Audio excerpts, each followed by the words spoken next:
Here. Do you want to make another one, ate? Like you make your own?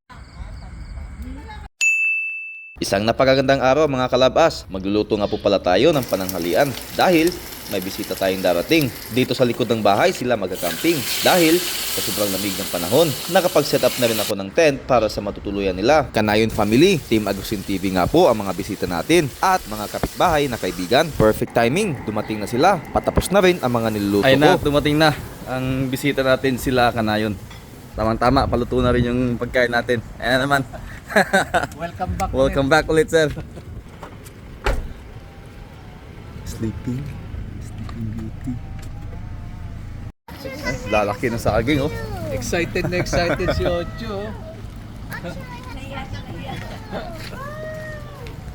Dali-dali na kaming kumain ng pananghalian para maagang masimulan ang inuman at kwentuhan. Pero bago nyan, gagawa muna kami ng pampulutan. Kasali na rin ang pangapunan para tuloy-tuloy ang siyahan. Inihaw na malaking hipon na galing tubig tabang at adobong paa ng manok.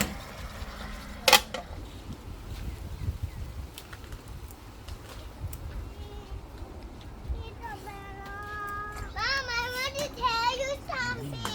Here. Do you want to make another one, ate? Like you make your own too?